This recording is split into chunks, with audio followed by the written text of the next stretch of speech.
Öncelikle tüm dünyadaki Türk kardeşlerimize selamlıyorum ve herkese hayırlı cumalar olmasını diliyorum. Eee, öncelikle, benim Türkçem o kadar mükemmel değil. O yüzden kusuruna bakmayınız. Bugünkü bu videoyu yapmamın nedeni, biliyorsunuz, bildiğiniz üzere, yani, yakın zamanda birkaç gün önce, Türkiye Cumhuriyeti Dışişleri Bakanı Hakan Fidan Çin'i ve ardından işgal altındaki Doğu Türkistan'ı ziyaret etti. Çin'deki görüşmeler sırasında Çin'in üst düzey güvenlik ve istihbaratçı şefi Chen Wenqin, Çin Devlet Başkanı Yardımcısı ve Çin Dışişleri Bakanı ile bir araya geldi. Pekin'de bulunduğu bu süre zarfında sözde Türkiye, Çin'in toprak bütünlüğünü ve siyasi egemenliğini tam desteklemektedir ve Türkiye, Çin'e karşı herhangi bir silahlı terörist hareketlere karşıdır gibi açıklamalarında bulundu. Bu açıklamalar Doğu Türkistan'daki Uygur ve diğer Türk halklarının Çin'in sömürgecilik, soykırım ve işgale karşı direnişi karşı yapıldı. Ayrıca Çin ile güvenlik işbirliğini artırma çağrısında da bulundu. Böyle söyledi. Uygur meselesini bir zenginlik olarak görüyoruz. Herhangi bir sorunlu alan görmeden dünyanın algısını, özellikle Müslüman dünyanın Uygurların kültürel hakları ve yaşamına yönelik algısını Çin'in lehine, Türkiye'nin lehine ve herkesin lehine değiştirmeyi istiyoruz diye böyle bir ifadelerde bulundu. Bu nedenle ayrıca böyle dedi. Bu nedenle her zaman tek Çin politikasını, toprak bütünlüğünü ve egemenliğini destekliyoruz diye söyledi. Ve Doğu Türkistan kelimesine bile anmadan Kaşgar ve Ürümçi'yi tarihi Türk İslam şehri ve bu şehirlerin Çin'in kültürel zenginliğine büyük katkıda olduğunu belirtti. Ardından işgal altındaki Doğu Türkistan'ı ziyaret ederek Çin'in işgal yönetimiyle işgal altındaki Doğu Türkistan'daki Çin'in en üst düzey yetkilisi Ma Xingru ile ve Çin hükümetinin kukla sömürge valisi hain Erkin Tüneyaz'la görüştü. Görüşmeleri sırasında sözde terörle mücadele işbirliği güçlendirme çağrısında bulundu. Daha sonra Türkiye Bakanlığı Dışişleri Bakanı Hakan Fidan Yusuf Hacı mezarına ve Heitka Camisi'ni ziyaret edip çekilen videoları ve fotoğrafları yayımladı. Hakan Fidan bir yaşlı Uygur teyzesiyle konuştuğunu ve küçük bir grup oluşturan Uygur çocukları ile gülüşüp poz verildiğini kısa bir videoda paylaştı. Bundan sonra Türk medyası Dışişleri Bakanı Hakan Fidan Çin'e Uygurların kültürel haklarını ve yaşamlarını saygı göstermesi çağrısında bulundu. Belirtilen makalelerini yayımlayarak Doğu Türkistan ve Uygurlara karşı utanç verici yaptığı ihaneti örtbas etmeye çalıştı. Ayrıca Dışişleri Bakanlığı'nın Doğu Türkistan yaptığı ziyaretinde taktığı mavi kravatı sözde güçlü bir şekilde Doğu Türkistan'ın yanlısı mesaj vardı diye saçma sapan iddialarda bulunarak Çinli yetkililerin yaptığı görüşmede Hakan Fidan'ın Çinli yetkililerle yaptığı görüşmede Çin'in üst düzey güvenlik ve istihbarat şefi Chen Wenqin ve işgal altındaki Doğu Türkistan'ın Çin'in en üst düzey yetkilisi Ma Xingru'nun de mavi kravat taktığını herkes görebilir fotoğraflardan. Eğer mavi kravat takması Doğu Türkistan yanlısı bir sembol ise soykırımcı Çin işgalci yetkilileri de mavi kravat taktıkları için Doğu Türkistan yanılgısı oluyor mu? Şimdi bu açıklamaların tümü Doğu Türkistan ve Uygur ve diğer Türk halklarına ihanet olduğu gibi büyük lider Mustafa Kemal Atatürk tarafından kurulan Türkiye Cumhuriyeti'nin milli onuruna ve ilklerinde açık bir ihanettir. Bu nedenle Doğu Türkistan diasporasının birçok kişi, aralarında ben de dahil olmak üzere, Türkiye hükümetinin ve Dışişleri Hakan Fidan'ı haklı olarak eleştirdik. Bu eleştirilere yanıt olarak bazı Türk kardeşlerimiz ve bazı siyasi partiler eleştirimizlere katılarak Doğu Türkistan ve Uygurlar için destek ve dayanışmalarını belirtti. Ancak özellikle sosyal medyada birçok kişi bizi haksız yere sözde Amerikan kuklaları, CIA ajanları ve diğer iftiralarla hakaret etti. Ayrıca belirtmek istiyorum ki biz kimsenin kuklası değiliz. Biz sadece Doğu Türkistan halkının hizmetkarlarıyız ve onların askerleriyiz. Biz ne Türkiye'nin ne de Çin'in ne de Çin'den başka herhangi bir ülkenin veya milletin düşmanı değiliz. Biz Türkiye'yi, Türk milletini her zaman kardeş olarak gördük ve görmeye devam edeceğiz. Çünkü biz de Oğuz Kağan'ın, Bilge Kağan'ın, Sultan Satık Bugrah'ın torunlarıyız ve Atatürk'ün neferleriyiz. Bu videoyu yapmamın nedeni yanlış anlamaları önlemek ve düşmanlarımız ile işbirliği yapanların onurlu Türk milletini yanıltıp aramızda düşmanlık yaratmalarını engellemek için bunu yapıyorum. Türkiye ve Türk halkı her zaman kardeş ülke olarak gördük ve bu asla değişmeyecek. Ancak herhangi bir ülkenin, hükümetin, partinin, teşkilatın veya bireyin Doğu Türkistan'a karşı yaptığı söz ve hareketlerine asla sessiz kalmayacağız ve asla alkışlamayacağız. Çin'in Doğu Türkistan'daki sömürgecilik, soykırım ve işgal kampanyasını destekleyen herkesi eleştireceğiz. Bu bizim atalarımızdan bize öğrettiği yoldur. Bu bizim Türk töremizdir. Şimdi videomun esas konusuna geçiyorum. Türk halkına, Türkiye hükümetine ve Dışişleri Bakanı Hakan Fidan'a bir sorum var. İlk öncelikle Allah böyle bir senaryonun gerçekleşmesinden korusun. Hani gerçekleşmesinden hepimizi korusun. Türkiye'yi de korusun ve kimseye böyle bir senaryo gelmesin. Ama acımızı, durumumuzu anlamanıza yardımcı olmak için size bir senaryo sunacağım. Bu sadece bir senaryo. Ancak Doğu Türkistan'daki Uygur ve diğer Türk halklarının karşı karşıya olduğu gerçeklerin tamamen aynıdır. Bu senaryoyu hayal edin. Türkiye, örneği Ermenistan veya Yunanistan gibi bir yabancı işgalci güç tarafından işgal edilmiş durumda veya ki aklınıza gelebilecek herhangi bir yabancı bir devlet tarafından işgal edildi varsayın. Bir düşünün. Bu yabancı işgal altında Türkiye sistematik olarak işgalci güçler tarafından sömürgeleştiriliyorsa, milyonlarca Türk halkı hapishanelere ve toplama kamplarına gönderilmişse, milyonlarcası daha da köle fabriklarında köleleştirilse, yüz binlerce Türk kadını zorla kısırlaştırıldıysa, Türk erkekleri işkence görüyorsa ve organları çıkararak zengin Araplara sözde helal organ olarak satılıyorsa, on binlerce Türk kadının işgalci güçlere evlenmeye zorlanıyorsa, bu aslında Türk kadınlarının sistematik olarak tecavüz uğramasının anlamına geliyor.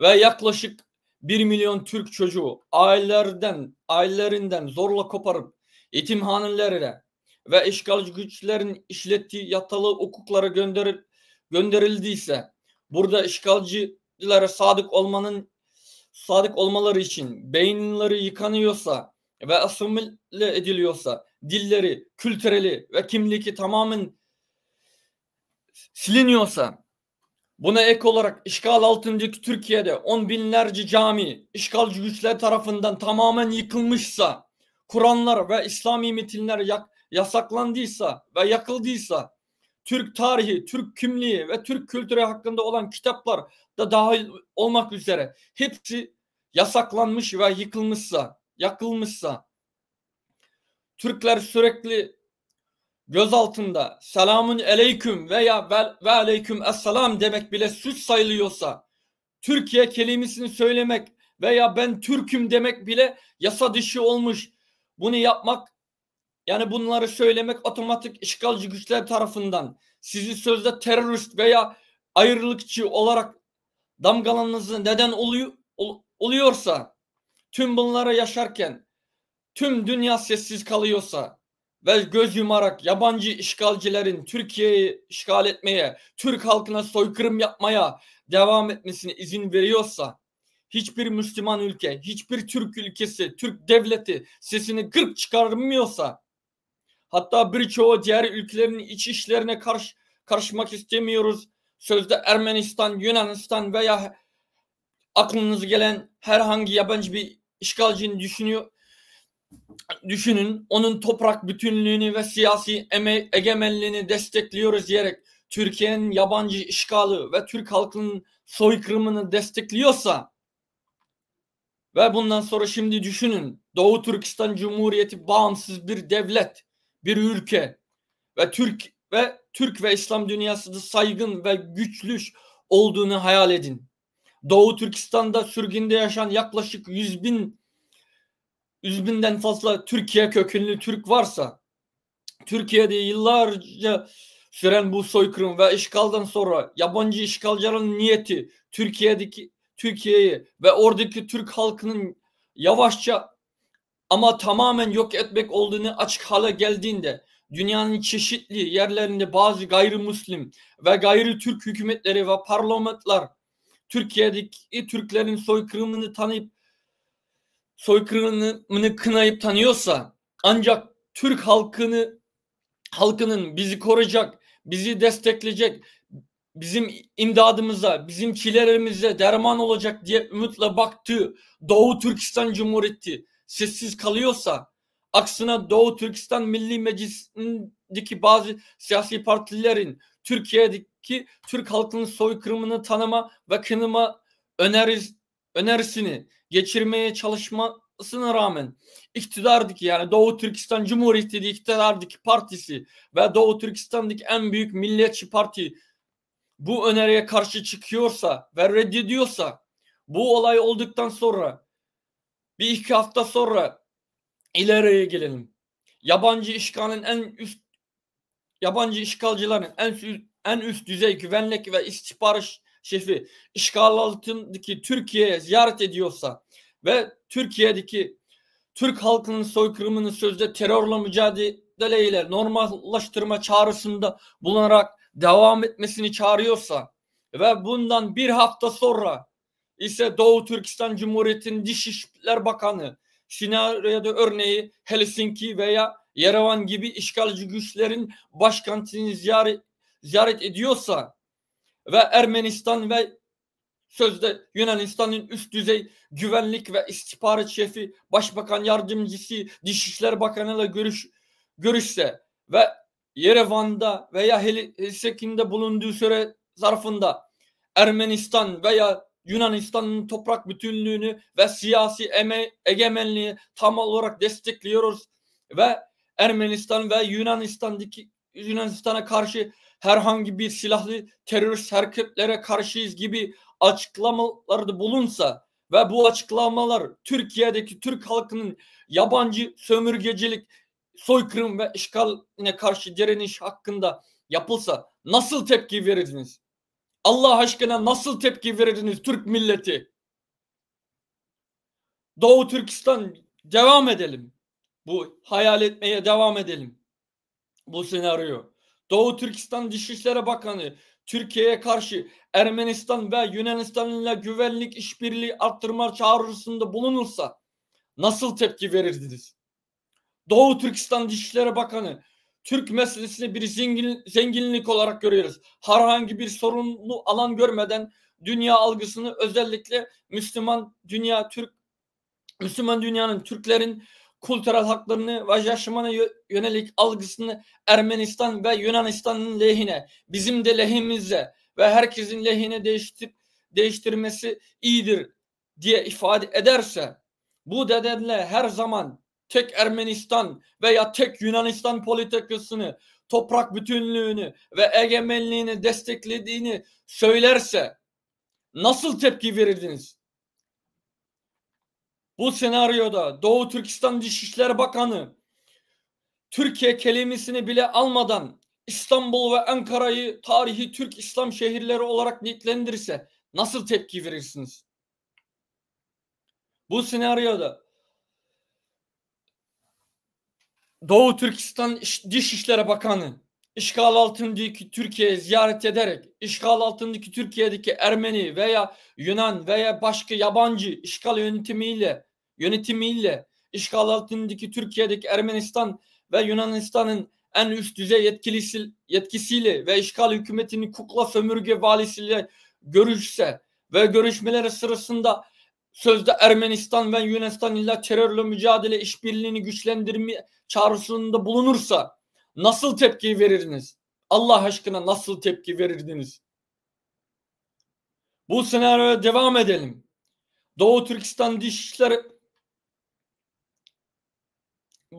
bu senaryoda devam edelim. Görüşmeleri ardından Doğu Türkistan Dışişleri Bakanlığı, Doğu Türkistan Dışişleri Bakanı'nın İstanbul'daki Sokukluk Mehmet Paşa'nın mezarını ve Fatih Camisi'ni ziyaret ederken çekilen videolarını ve fotoğraflarını yayımlarsa, Doğu Türkistan Dışişleri Bakanı'nın bir yaşlı Türk teyzeyle konuştuğunu ve küçük bir grup Türk çocuklarıyla gülüşüp poz verdiği bir videoya yayımlarsa ve ardından Doğu Türkistan medyası, Doğu Türkistan Dışişleri Bakanı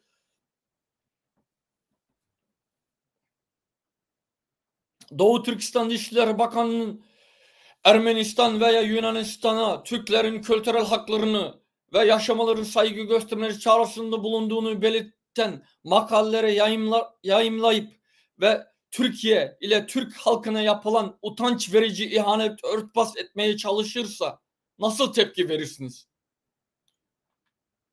Yine bu senaryoda Doğu Türkistan medyası eleştirilerden sonra, yani Türk halkının, sürgündeki Türk halkının kendi Doğu Türkistan halkının eleştirilerinden sonra Doğu Türkistan Dışişleri Bakanı Türkiye'ye yaptığı ziyarette kırmızı kravat takarak güçlü bir Türkiye yanlısı mesaj verdiği gibi saçma sapan iddialarını bulunsa, oysa Ermeni ve Yunan işgal yetkilileri de kırmızı kravat takmışsa o görüşmelerde nasıl tepki verirsiniz? Nasıl tepki verirdiniz? Bu senaryoya devam edelim. Doğu Türkistan Cumhuriyetlerin alimleri, medyası ve dış politika uzmanları Türkiye ve Türk halkına ihanetini savunmaya başlarsa ve başlayıp böyle derse, yani bu Ermenistan ve Yunanistan ya da aklınıza gelebilecek herhangi bir yabancı işgalcinin iç işleri ve biz onların iç işlerine karışamayız ve karışmamalıyız derse nasıl tepki verirdiniz? Yine bu senaryoda Doğu Türkistan Cumhuriyeti Türkiye ve Türk halkına ihanetini savunursa ve sözde Ermenistan ve Yunanistan'da aklınız gelebilecek herhangi bir yabancı işgal gücü olsun ile 50 milyar dolarlık ticaretimiz var ve bu yüzden onları işbirliği yapmak zorundayız. Türkler konusunda Ermenistan veya Yunanistan'ı alenen eleştiremeyiz. Ama biz onlara gizlice, özel olarak oradaki Türk halklarının kültürel haklarını ve yaşamalarını güvence altına almalarını söyledik derlerse nasıl tepki verirsiniz? Ya ki verirdiniz. Yine bu senaryoda Türk halkı eleştirilerde bulunarak Doğu Türkistan Dışişleri Bakanı ve Doğu Türkistan hükümetini, Türkiye'yi ve Türk halkını ihanetle suçlasa ve sadece bazı Doğu Türkistanlı kardeşleriniz ve birkaç siyasi partileri bu eleştiriyi yinelerek Türkiye ve Türk halkının için destek ve dayanışmalar belirse, ama birçok kişi, medyası, diplomatları, özellikle sosyal medyadaki yazarlar ve Doğu Türkistan yanlısı kişiler sizi haksız yere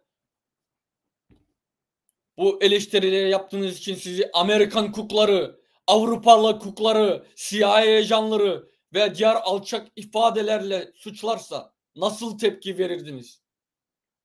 Allah aşkına nasıl tepki verirdiniz? Şimdi bu durumu, bu senaryoyu iyice düşünün ve belki o zaman azıcık olsa bile bizim içimizdeki, kalbimizdeki bu acıyı belki anlayabilirsiniz. Ancak kendi kan kardeşimiz olan bir ülke, bir hükümetin, Türk halkının korucusu olarak gördüğümüz, umutla baktığımız bir devlet tarafından ihanete uğramanın acısı umudumuzu tamamen yıkmıştır. Şu an bizim gücümüz yok maalesef.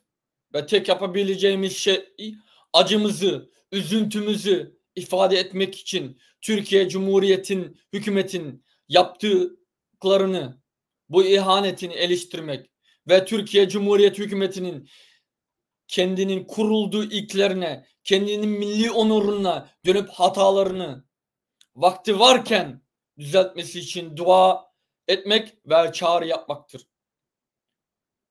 Türkiye Cumhuriyeti hükümeti bize yardım edemiyorsa biz bunu anlıyoruz. Ama bizim tek bir şey istediğimiz tek bir şey var. Oysa bize karşı çıkmayın. Yardım edemiyorsunuz, anlıyoruz, ama bize karşı çıkmayın. Bizi satmayın. Kendi kardeşlerinizi satmayın. Türkiye hükümetini Doğu Türkistan ve Türk halkına olan ihanetinden geri dönmeye çağırıyoruz. Onurlu Türk milletine, hükümetinize, Doğu Türkistan'ı işgal eden soykırımcı Çin işgalcilerle olan güvenlik ve istihbarat işbirliğini durdurması çağrısında bulmaya çağırıyoruz. Tekrar soruyorum. Türkiye yabancı bir ülke tarafından işgal edilse ve Türk halkı soykırımla karşı karşıya kalsa ve bağımsız Doğu Türkistan Cumhuriyeti bu işgali ve soykırımı desteklerse nasıl bir tepki verirdiniz? Bunu iyice düşünün ve Türkiye hükümeti ve Türkiye Dışişleri Bakanı Hakan Fidan'ı eleştirmekte haksız mıyız? Bunu kendinizden sorun. Vesselam.